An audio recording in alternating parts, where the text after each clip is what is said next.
Hi there.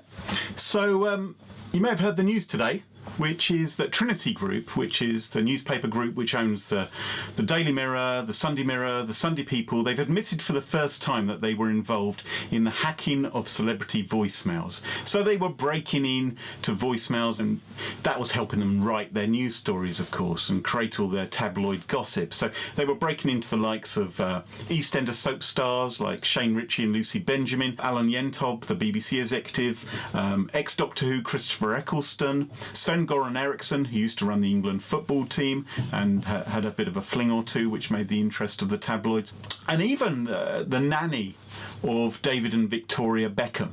And you think, why would you want to hack a nanny's voicemail? Well, the reason why you want to hack a nanny's voicemail is if her boss is David Beckham and the other boss is Victoria Beckham.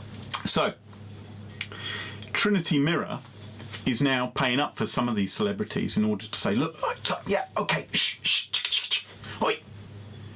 Okay, so yeah, we may have listened to some of your voicemails, and maybe technically that is illegal, but if we give you some money, maybe you won't make a big fuss about it, and we can keep this all on the quiet, because we did see that other newspaper, News of the World, they got into a little spot of trouble over the phone hacking, didn't they? So let's give you money, and then let's just draw a line under it all, right?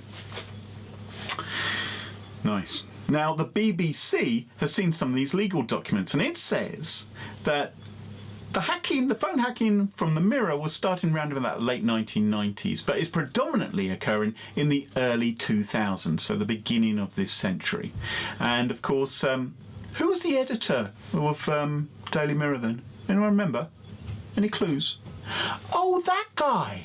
Yeah, Piers Morgan. Piers Morgan, who went on to be a judge in Britain's Got Talent.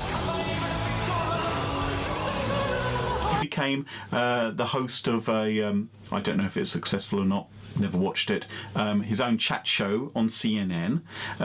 Piers Morgan was the editor. Now, Piers Morgan has gone on record as saying that, he had nothing to do with any of this. He said, I've never hacked a phone. I've never told anyone to hack a phone or published any story based on the hacking of a phone. Pretty outspoken, pretty definitive there. However, Piers Morgan has also talked a lot about phone hacking in his time. For instance, he gave an interview with GQ magazine a couple of years ago, where he confirmed that phone hacking was well known amongst journalists and was a very widespread practice. Those are his words.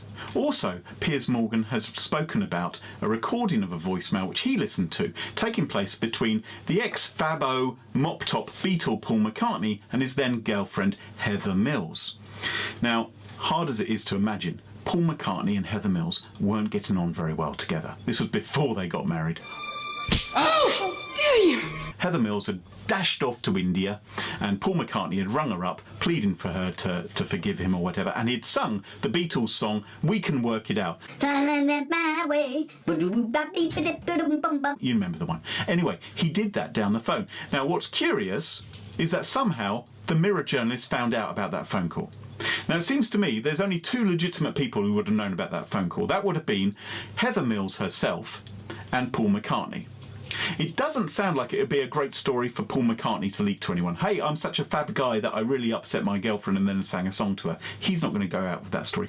Heather Mills claims that she was rung by a Mirror journalist who relayed details of the message which Paul McCartney had left on her voicemail. She responded by saying, you've obviously hacked my phone, and if you do anything with this story, I'm going to go to the police. First rule of Fight Club, you don't mess with Heather Mills. But Piers Morgan knew about the conversation.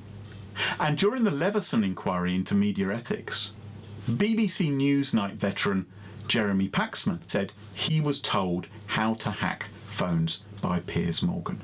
When he then turned to me and said, have you got a mobile phone? I said yes, and he said, have you got a security setting on the message bit of it? I don't think it was called voicemail in those days. I didn't know what he was talking about, and he then explained that the way to get access to people's messages was to go to the factory default setting and press either 000 or 1234. and that if you didn't put on your own coat, his words, you're a fool. I'm not suggesting that Piers Morgan was himself involved in hacking, but it does seem very strange if phone hacking was going on while he was editor and he knew nothing about it. We were all aware in the last couple of years, of course, of the huge scale of the News of the World hacking, but it appears it was going on elsewhere in Fleet Street as well. Will we see court cases like we saw against the News of the World against other newspapers? That remains to be seen. If you want to hear more from me, subscribe to my YouTube channel or visit my website at www.grahamclulley.com. Cheers!